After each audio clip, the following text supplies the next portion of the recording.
السلام ورحمة الله. السلام ورحمة الله.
بسم الله الرحمن الرحيم الحمد لله والصلاة والسلام على أشرف الأنبياء والمرسلين نبينا محمد وعلى آله وصحبه أجمعين. اللهم انفعنا بما علمتنا وعلمنا ما ينفعنا. اللهم زدنا علما إنك أنت عليم الحكيم. اللهم اجعل هذه محاضرة حجة لنا لا حجة علينا يا رب العالمين. أما بعد. Tonight, inshallah ta'ala, we're going to be covering a section called Zakat Al-Fitr. Zakat Al-Fitr, we're going to learn tonight what Zakat Al-Fitr is. We're going to come from a book called Zad al-Mustaqni' from one of the Imams, Imam al-Hajjawi, rahimahullah ta'ala. And he starts in a section that's called Bab Zakat Al-Fitr. Zakat al-Fitr, Fitr has to do with food. So they call it Zakat al-Badan, meaning for the body. Al-Musannif rahimahullah, he says, Tajibu ala kulli muslimin. So then the first thing we need to understand about Zakat al-Fitr is that it is obligatory for every Muslim. For every Muslim. Fadlan lahu yawm al-Eid wa laylatu sa'an. Where's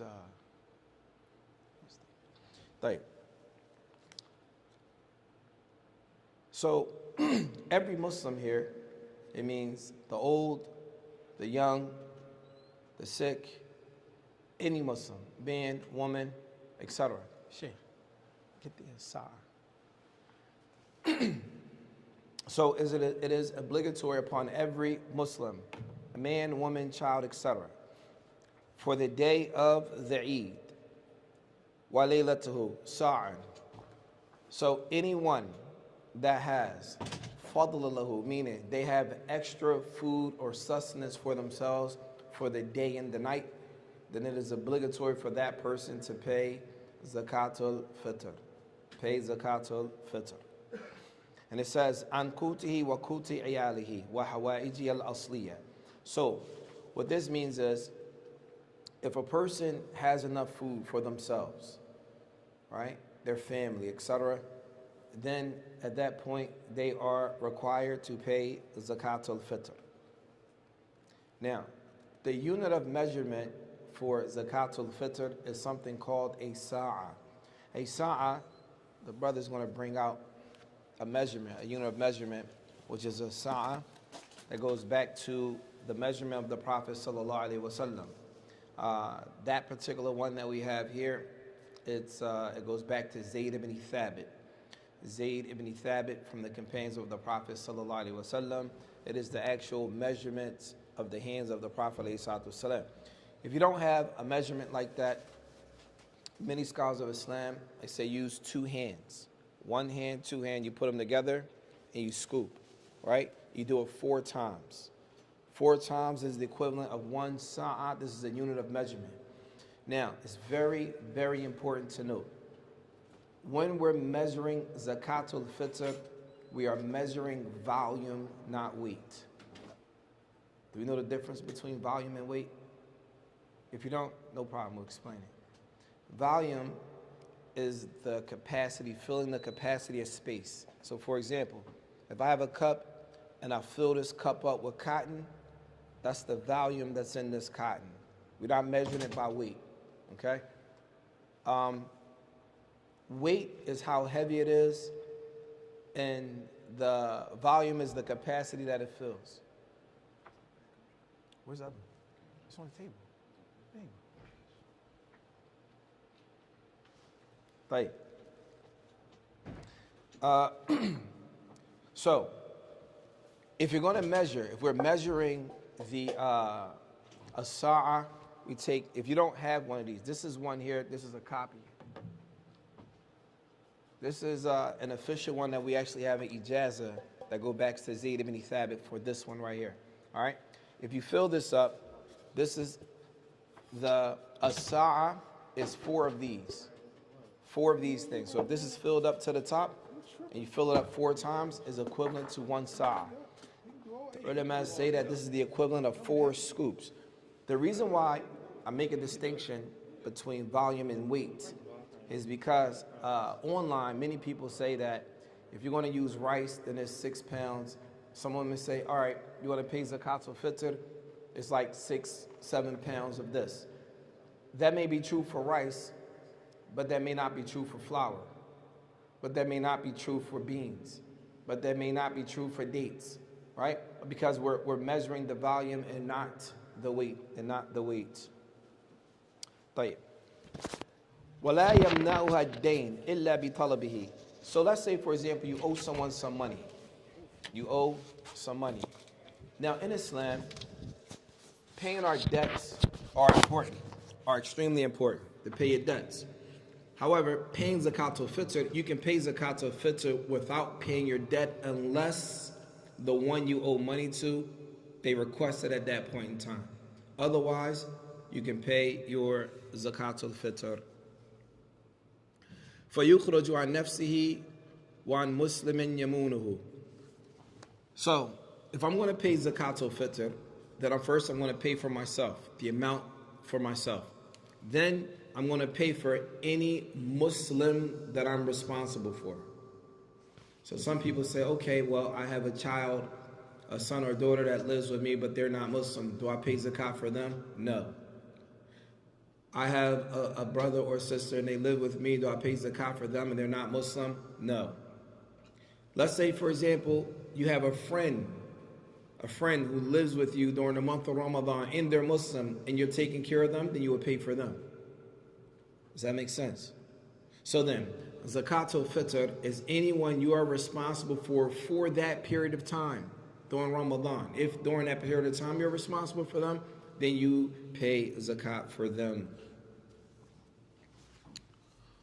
And they also make a distinction, وَلَوْ بِشَهْرِ Ramadan, even if it's just for that 1 month. Even if it's just for them, that 1 month. فَإِنَّ عَجَزَ عَنْ بَعْضٍ بَدَأَ بِنَفْسِهِ فَإِمْرَأَتِهِ. Now, the next thing we're going to mention is the order of preference. Now, you might ask, well, where does this order come from?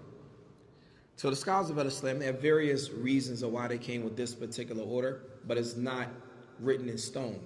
This is due to their own ijtihad, their own way of deriving rulings, so it's not absolute. In fact, in this particular order, you may find some scholars may differ as it relates to the order in which a person has to pay Zakat Al-Fitr for their family members. So it says, if you don't have, let's say you have 10 people in your family, but you don't have enough for everyone. You don't have enough to pay Zakat for everyone. Then who do you pay for? That's the question. This is the answer that they're going to give here. فَإِنْ عَجَزَ عَنِ الْبَعْضِ بَدَأَ بِنَفْسِهِ. If you only have enough for some, then you start with yourself. After yourself, فَإِمْرَأَتِهِ. Then after yourself, then your wife. Then after your wife, it says فَرَقِيقِهِ. Raqiqihi, we don't have this now, and we're going to mention this. We don't have this now, but this was during a time when some of the Muslims, they had slaves. They had slaves in the past, right? So you would pay zakat for the people that you had enslaved at that time. It says, فَأُمَّهُ. After that, فَأُمَّهُ. Then his mother. Then his mother, فَأَبِيهِ. Then after his mother comes the father. After his mother, then comes the father. فَأَقْرَبُ فِي مِيرَاثٍ. And then after that, whoever comes closest to you in Islamic inheritance. Whoever comes closest to you in Islamic inheritance. Now, really quick, before we go deeper into this, understand that these books were written over 1,000 years ago. Many of them, the texts. It goes back 4th century, 5th century, etc. And the society during those times is totally different than what we see today. And the reason why I'm saying this is because sometimes when we study classical Islamic jurisprudence books, you're going to come across subject matter that may not necessarily be relevant today. However, it's very important to cover and discuss because it is part of Islamic history. It's part of our deen to understand and to know these things. And perhaps you may not understand the wisdom of it now, but maybe a situation could come up where you may have to compare that to something else, and that's how scholars come with this thing called analytical deduction, which in Arabic is called al-qiyas. Anyway, we'll get back to this. فَالْعَبْدُ بَيْنَ شُرَكَاءَ عَلَيْهِمْ سَاعَةً. So let's say, for example, if a person had a slave, because right now it's specifically talking about people that were enslaved during those times, right? How does a person become a slave anyway, back in the day? How? I think that's important to know. How did that happen? How did a person become a slave? You sign up? If you owe debt? Huh? Through war. Through war. People became slaves when certain places were conquered. And they took their people and made them slaves. They worked for them. Right? However, the slavery in Islam is not like slavery, cattle slavery that was in America. It's different. The slaves, during that time, they had rights. Whereas the slaves in American cattle slavery didn't have any rights. At any event, when they conquered a particular tribe or place, instead of putting them in prison, they would enslave them. Right. So it says that if they shared an ownership of a particular slave, then what would they do? They would split that sa'a. So let's say 2 people owned a person, they split it, they would have to split the zakat for that particular person. وَيُسْتَحَبُّ عَنِ الْجَنِينَ. And it is recommended that if you have a spouse that is pregnant, if your wife is pregnant, it is recommended for you to pay zakat on the pregnant baby in the womb. It is not obligatory, but it is recommended due to the action of Uthman ibn Affan radiyallahu ta'ala anhu. وَلَا تَجِبُ لِنَاشِزٍ. The next part this is very important, because now they're going to explain about when do you not have to pay zakat for your wife. If you have a wife and your wife is nashiz means that she does not listen to you, she does not respect you, you're nothing to her. In that sense, ulama of Islam say this is a woman that is considered nashiz. Nashiz woman, you do not have to pay for her. You are not, your obligation financially, etc. is removed. Your obligation financially for that woman is then removed.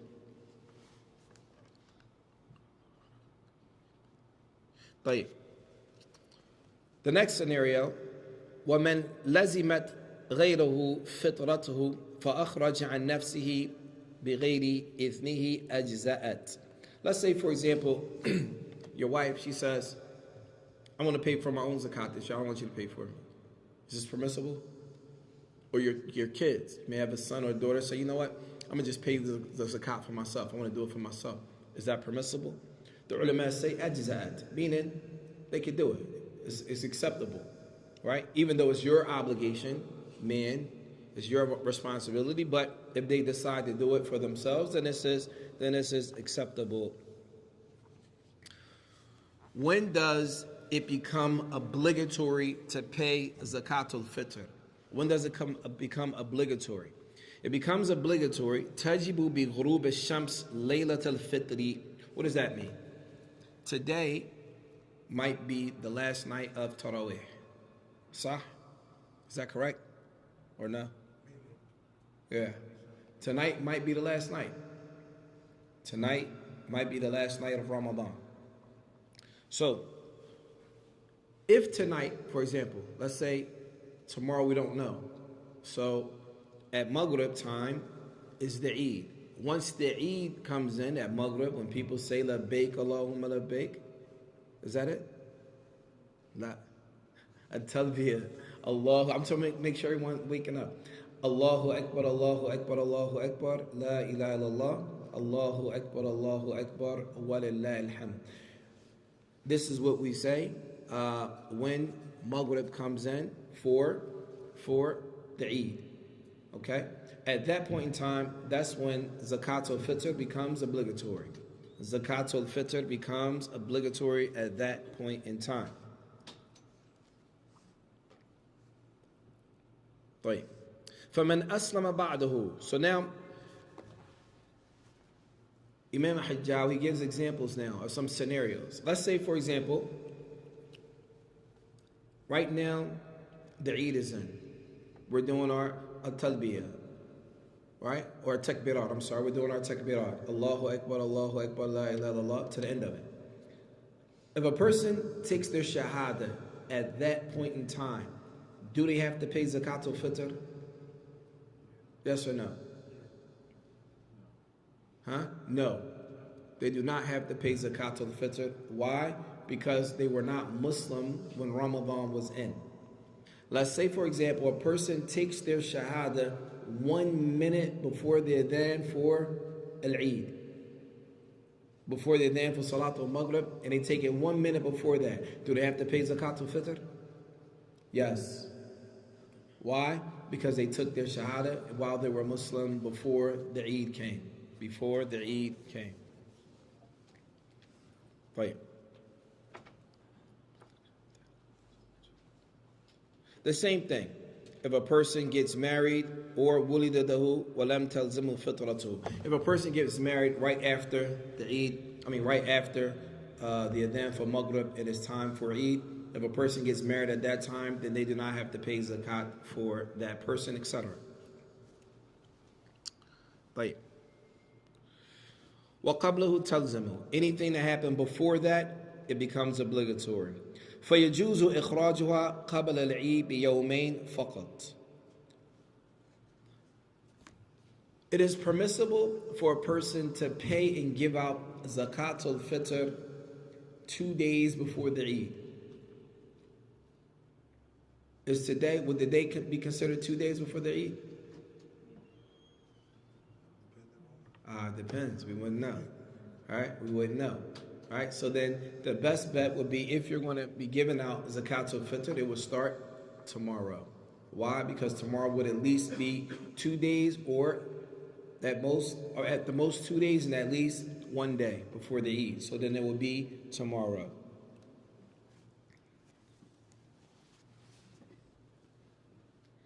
وَيَوْمَ الْعِيدِ قَبْلَ الصَّلَاةِ أَفْضَى. The best time to give out Zakat Al-Fitr, and it's very difficult here in the U.S., is because, in the land of the Muslims, on the day of the Eid, you would get up and leave to go to the prayer, and as you leave to go out, there are people standing around waiting to take the Zakat Al-Fitr on your way to the prayer. Whereas here it's very difficult. And I forgot to touch on a very important point, is that most people nowadays, instead of paying food, people want to pay Zakat Al-Fitr in money.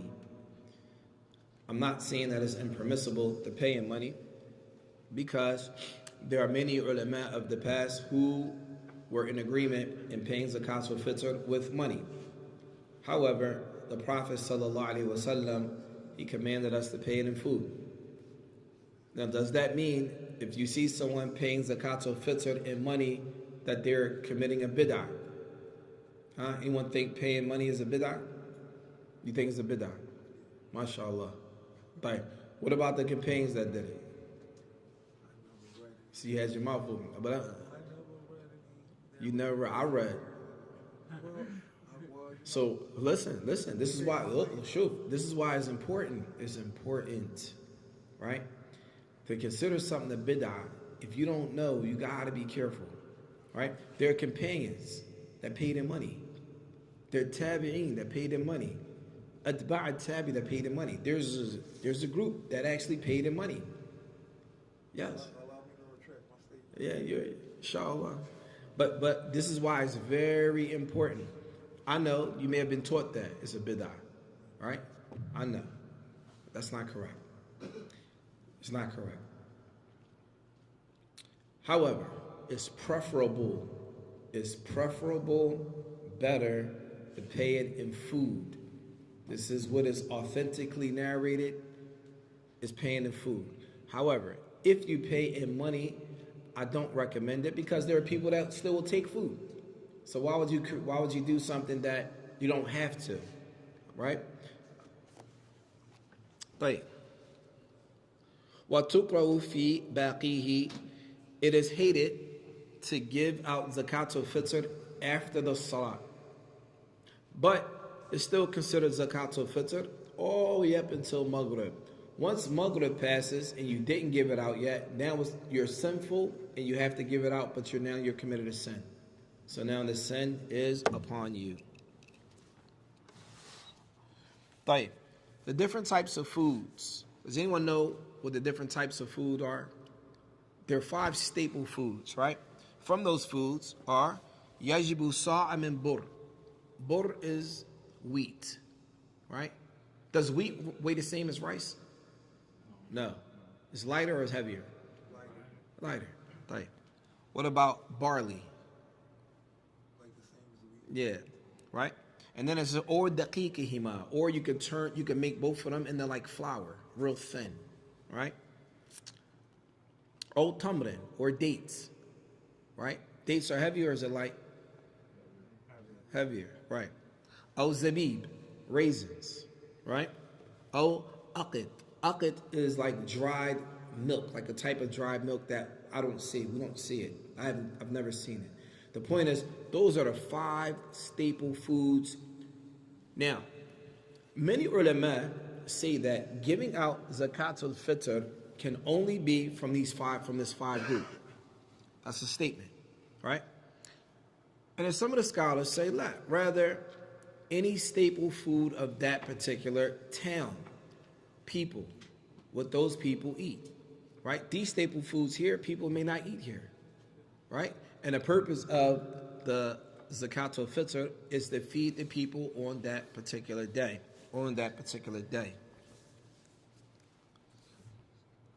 طيب. فإن عدم الخمسة أجزاء على كل حب وثمر يقتات. So they say that if it's outside of those 5 things, anything that people eat, that is a staple food for those people. So that means, right? La ma'ibin. You can't give food that's damaged. I'll put it like this to make it clear. The food should be non-perishables. Non-perishables. Can you give meat for Zakat Al-Fitr? It gets spoiled. Can you give a gallon of milk for Zakat Al-Fitr? No. Can you give bread? I said that, right? Can you give bread for Zakat Al-Fitr? Not what bread? Not American bread. Any bread. You can't give any bread. Bread will eventually go bad. So you can't give bread. طيب. ويجوز أن يعطي الجماعة ما تلزم واحد وعكس. So that's why it's called non-perishables. Rice, honey, Beans, raisins, dates. Rice for years? Alhamdulillah. طيب. So the next one is ويجوز أن يعطي الجماعة ما تلزم وما يلزم الواحد. So let's say I got to pay Zakat Al-Fitr on 3 people. For 3 people, I'm responsible for it, right? I can give all of my zakat to one person, or I can give all of my zakat to a group of people. It doesn't matter. Make sense? So I can give my zakat to a group of people, and they split it amongst themselves, or I give it all to one person, it is the same. Right. Now, the next thing we're going to talk about, inshallah ta'ala, is zakat in general. Zakat Al-Fitr, but in general zakat, right? How it's given out. When zakat is due, yajib ala fawd ma imkanihi illa li darani. So, when zakat is due, meaning when you have to pay zakat, then it's due at that point in time. You can't delay it, right? It says, فَإِن مَنَعَهَا جَحْدًا لِوَجُوبِهَا. Now pay attention. The purpose of zakat is to aid the Muslims. Is to aid who? The Muslims. That means non-Muslims do not receive the zakat unless under certain circumstances. If we have time tonight, we'll talk about that. However, zakat is for the purpose of easing burdens upon the Muslims. And this is a very, very serious thing in Islam.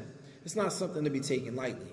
In fact, the one who does not pay zakat, we're going to read, if you were living in a Muslim country and they applied certain aspects of the Sharia as it relates to not paying the zakat, then there are penalties associated with it. There's penalties associated with not helping people who are starving and in need. What are some of the penalties? It mentions here. It says, فَإِن مَنَعَهَا جَحْدًا لِوَجُوبِهَا. Let's say you say, I don't want to pay zakat. I don't believe it's obligatory. I don't want to pay zakat, right? Kafara. This person has disbelieved. Meaning, take them outside of the folds of Islam. Arifan bil hukmin. That if they know the ruling, it will remove them from Islam. Wa ukhidat wa qutila. They say that the money is taken from that person to feed the poor, and that person may be executed. That's how serious it is. That person may be up for capital punishment for not feeding starving Muslims and taking care of people that are poor and homeless, poor and destitute. Just listen to that. That's different, right? Not because you didn't want it, and you had the ability to. It's one thing if a person doesn't have the ability to. You have the ability to aid someone that needs aid and assistance, and you refuse to. Just being stingy. Well, no, it's a different ruling for being stingy. This is that you don't believe it's obligatory, right? The second one, bukhlan. If you're stingy, I know it's obligatory, I just don't feel like it. I don't want it. It's my money. I've worked hard for it. I don't want to give. And mind you,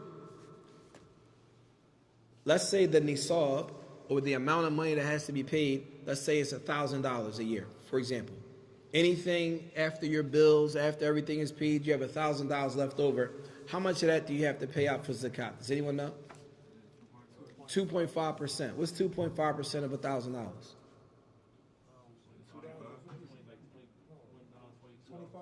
Like $21, something like that. So that's and you refuse to give that $20 to help somebody because you want to be stingy, right? So then, it says that in this case, if a person does it out of stinginess, ukhidat minhu, then that money is taken from him. Either you're going to give the money voluntarily, or the government will take that money from you. Wa uzzira, and that person can be imprisoned, or whatever the judge decides or deems as a punishment for that person, besides capital punishment. Anything else that whatever the judge will decide and deem for that particular person. Watajibu fi mal sabi. If a child has a lump sum of money, you also have to pay zakat on your children's money. If your child has money in the bank, you say that's for them when they get older, they still have to pay zakat on that money as well. O majnoonin, even if you have someone that has an intellectual disability, zakat is also obligatory upon their money as well. No one gets away from paying zakat.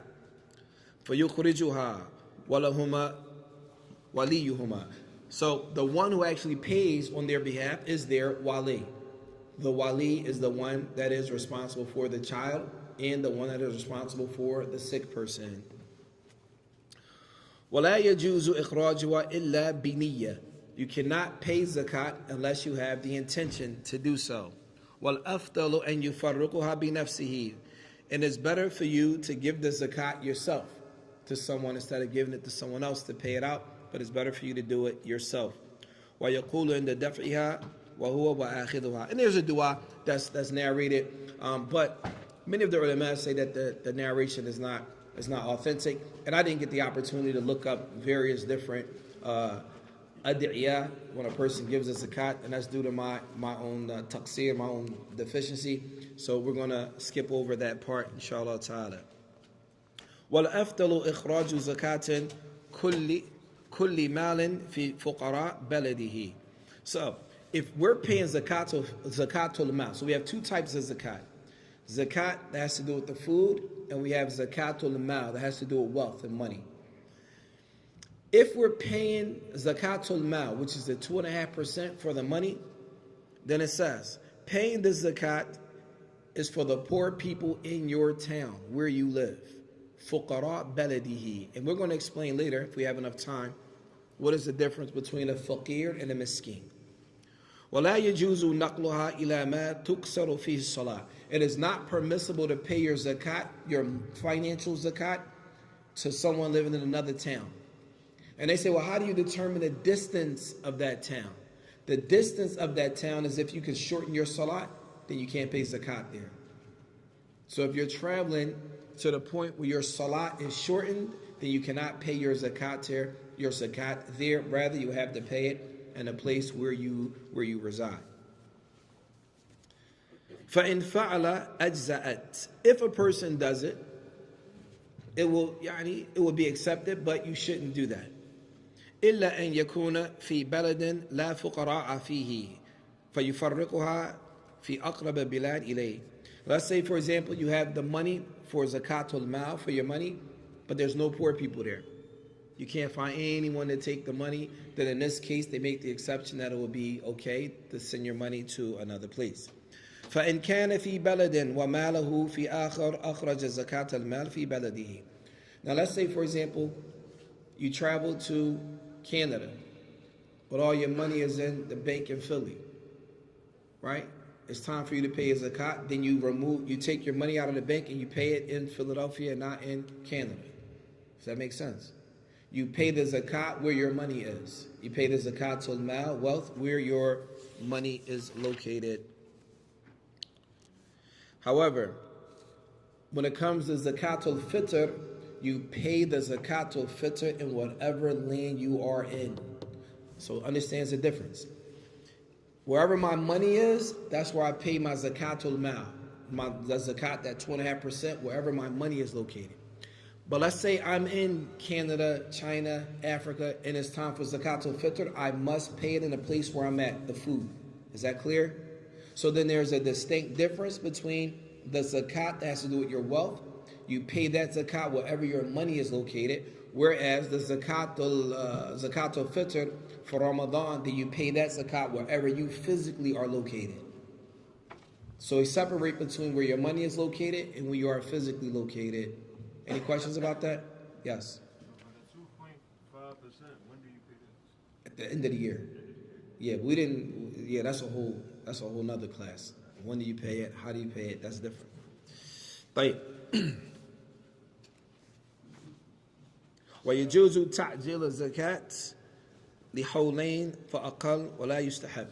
It is permissible to pay zakat on your money 2 years in advance. It's not recommended, but it is permissible to do it 2 years in advance. What time is the event? 7:10? All right, so we got a little bit of time. We're gonna go over who are the people who actually receive the zakat. Who are the people that can actually receive the zakat, the money, or even the food? Who are these people?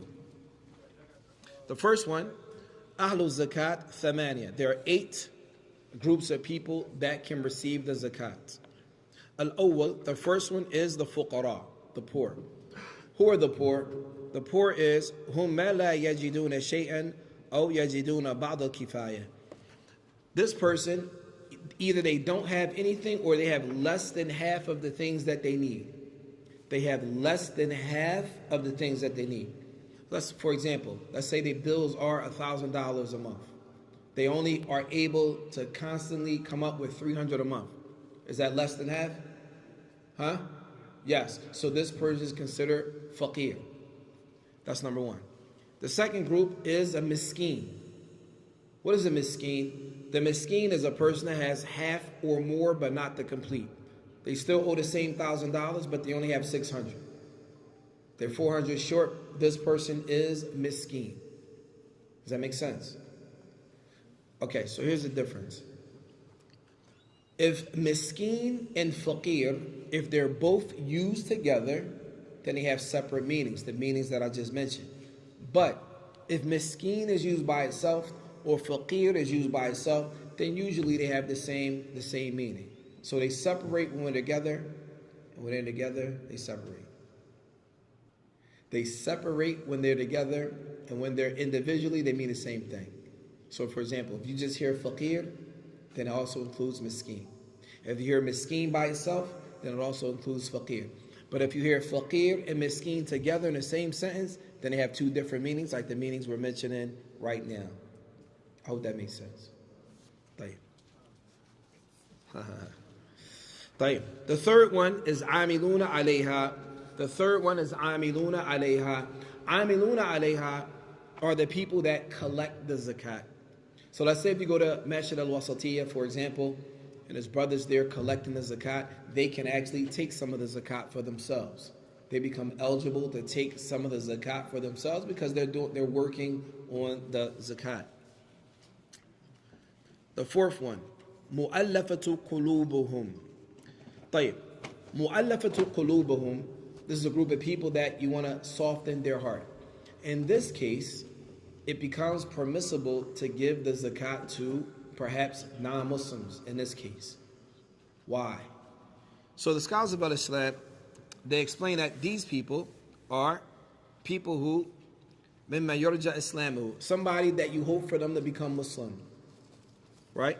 Or kaffa sharrahu, or they're harming the Muslims and you want them to stop harming the Muslims, so you may give them some money from the zakat, right? Or yurja, or you give it to this person and you hope that the money that you give this person for, okay, I'll give you three scenarios. The first scenario that we mentioned is there's a person that's close to Islam, you know they're struggling financially. You said, man, if we give them this money, it might allow them to accept Islam. So in that case, they give that person. The second case, you might got a local politician that hates the Muslims. This is what happens. So some of the Muslims say, you know what? Let's give him some money so that he don't bring his harm to the community, right? The third person is there's a brother or sister, their iman is very weak. They're Muslim, but their faith is very weak. You give them money from zakat, and that may increase their iman. That may boost their iman. This is why this right here is called mu'allafatu qulubihim. It means soften up their hearts. Anything that's going to soften a person's heart, then in this case, they can receive Zakat Al-Fitr. Right. The fifth one, Al-Riqab. Al-Riqab here is slaves, but we don't have any slaves right now, so that's not something that we can really relate to or understand. But in one case, under this, it says, وَيَفُكُّ مِنْهَا أَسِيرُ الْمُسْلِمِ. If you're able, let's say, for example, a Muslim that's locked up, he might not have money for bail. In this case, you may be able to free him from prison by also giving zakat in that case as well. In that case as well. The next one, as-sadis, the sixth one is called al-gharim. Al-gharim is a debtor, right? Somebody that owes a debt. So they make two, let's say, for example, there's a group of young brothers, they beefing with each other, right? So the brother, I'm going to use you. Can I use you? So brother Siddiq, he goes to the group of young brothers, they beefing with each other. He said, listen, I'm going to give y'all some money, and I'm going to give y'all some money so that y'all stop fighting with each other. I'm going to give you some money, and I'm going to give you some money so y'all stop fighting with each other. So he pays out money to these young brothers so that they stop fighting and killing each other. If the Muslims are aware of what he did, he can actually receive zakat money for that. This is called islah bain. Anytime money is paid out from someone's pocket to cause a sulh, to bring peace between brothers or sisters that are fighting, then zakat will go to that person. Zakat will then go to that person.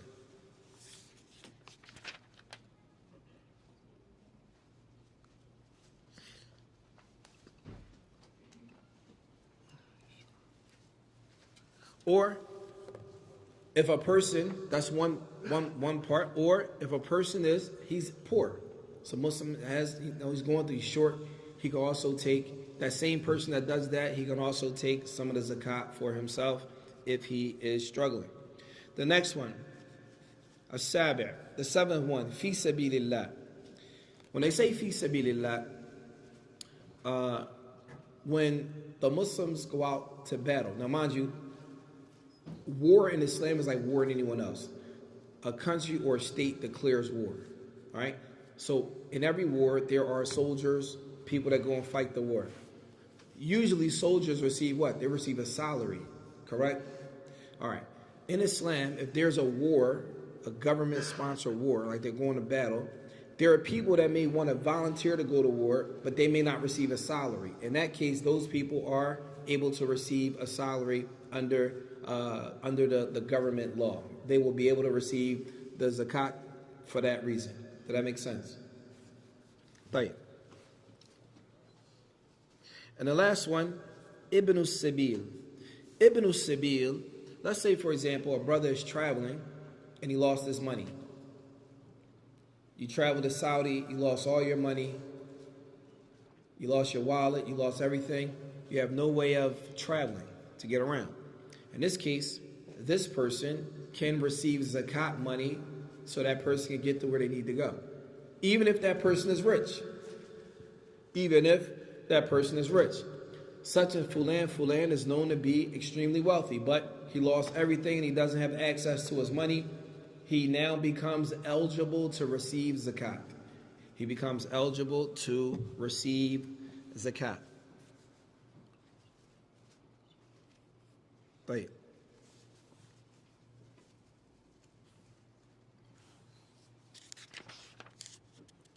I think we're going to stop with that, inshallah, because I know it's a lot. How many minutes we got left? All right, so then we'll open up the floor for questions. Anyone have any questions about Zakat Al-Fitr? No. Yes, fadl. Number 5. What was number 5? The slaves? If I'm not mistaken. Hold on a second. Yes. Slaves, yeah. Right. Any other questions? So everyone knows how to pay zakat? Yes. Is Zakat Al-Fitr, is it just reserved for like adults or like teenagers who are obligated to pray? So can anybody answer that question? Who was here from the beginning of the class? Everyone. No, I'm saying somebody that was here to answer that question. See if they was paying attention. Yes. So that means for kids, the person that is responsible for them would pay zakat for them, right? But it still must be paid for them. Yes. Tfadl. Mumtaz. A location that we recommend everyone to go to is 58th and Hoffman.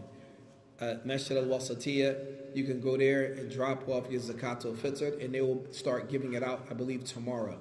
Yes, Father. You dropped it off yesterday. So they're taking drop-offs now. Yes, they're taking drop-offs now. Yes. And you went over the times and everything? The times what? When you pay it? Yeah. Yes.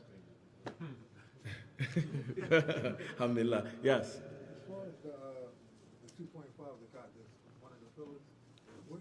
What month do we have to pay that? Mumtaz. So the brother asks, when it comes to zakat al-mal, the zakat that has to do with your wealth, what month do you have to pay that in? If you are from the people that are eligible to pay zakat on your wealth, then that month may change based on a person. I'll give you an example.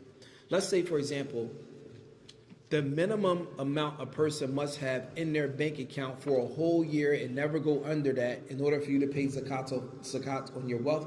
We're going to use this as an example, $1,000. So if you have 1,000, how do you know? You have to look at the price of gold and silver. So whatever the price of gold and silver is, I would recommend the lowest of the number. Anything over that, you have to pay zakat on it, but it has to be in your account for a whole year. And not as soon as it dips below that number, then you start again from scratch. So let's use an example. Let's say $1,000, right? After all your bills, everything left over, you have $1,000 in your account. Now let's say that the minimum amount has to be 1,000. If it dips under 1,000, then you don't pay. So let's say the whole year goes by, you had $1,000, you had 10 months at $1,000 and it dropped to $990. Now you don't got to pay zakat. But once it goes back up to 1,000, then you got to wait a whole another year. So it might be 2-3 years. You may not ever have to pay zakat because you dip below the threshold. Once you reach the threshold and have that threshold for a year, it has to be at that point for a whole year. What is the wisdom behind that? Some of the ulama, they mentioned the wisdom for that is Islam doesn't want you to be poor. But at the same time, you have an obligation to take care of your brothers and sisters in Islam with your money. Right? And this is why when we mentioned earlier, if a person is stingy, the government, if you're in the Islamic government, will take the money from you and put you in prison because you refuse to help your brothers and sisters in Islam. Like you act like, oh, I have an option. No, you don't have an option. If you have money, there's no option. It's obligatory. If you have money, it's obligatory. It's not an option. It's not whether I feel like it or not. No, you have to. And if you believe you don't have to, then this could take you outside the folds of Islam. Abu Bakr as-Siddiq, radiallahu ta'ala anhu, he would go to war with the people who thought that they didn't have to pay zakat when the Prophet alayhi salatu wasalam passed away. So, now, any other questions? Tfaddal. It's like the equivalent of like American like tax evasion. I don't know about that. Tax. I mean, if you want to talk about taxes, I mean, American history, some people wasn't about paying taxes, right? You ever heard of Boston Tea Party? We're not going to get into that, but yeah, it's fun.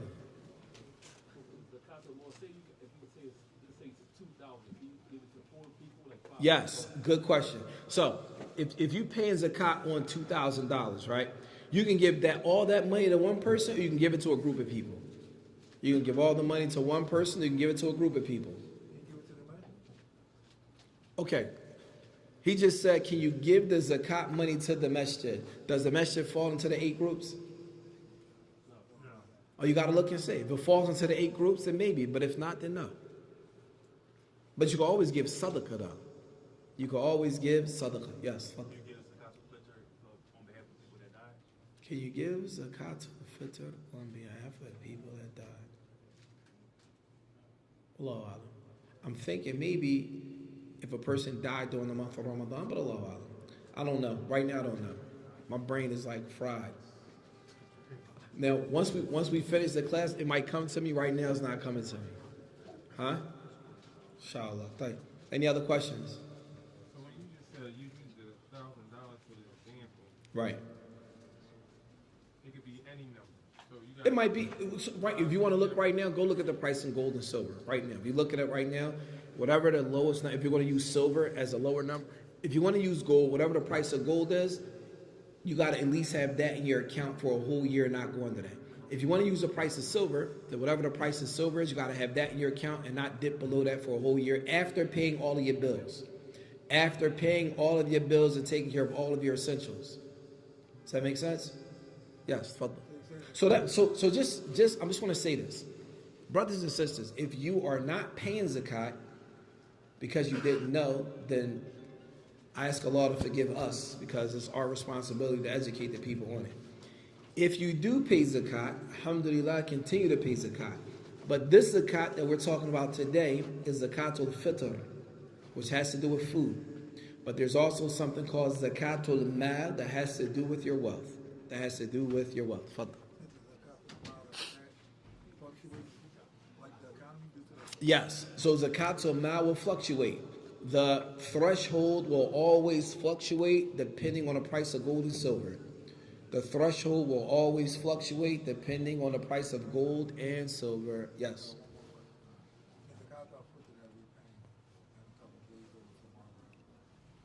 it true that makes up for mistakes that we made? Yeah, some of the ulama mentions that Zakat Al-Fitr will help some of the shortcomings you had throughout the month of Ramadan. Maybe you said you committed some transgressions, you said some things that weren't right. So part of paying Zakat Al-Fitr will, inshallah, alleviate some of those things. And we're going to stop with that, inshallah. Subhanakallahumma wa bihamdik. Ashhadu an la ilaha illa ant. Astaghfiruka wa atubu ilayk. I'm going to let you just walked in, Sheikh. I'm going to let you get that off. No, actually, I just want to say, for those who this is kind of confusing too, I have an app on my phone that actually does calculations and gives you explanations. Alhamdulillah. About Zakat. So if any brothers want to see that or know more about that app, Who made the app? I actually made that. Oh, you made the app. So you studied Zakat. I studied finance and Islamic finance. So, yeah, so my partner and I, we came up with it. It's not a self-promotion, but I did what because. Nah, I want to see your app. Can I see your app? Did you have anybody that studied Islam look at the app? Yeah, we did. Yeah, we got. Alhamdulillah. Gee. Okay. All right. So we'll stop with that, inshallah. Subhanakallahumma wa bihamdika. Ashhadu an la ilaha illa anta. Astaghfiruka.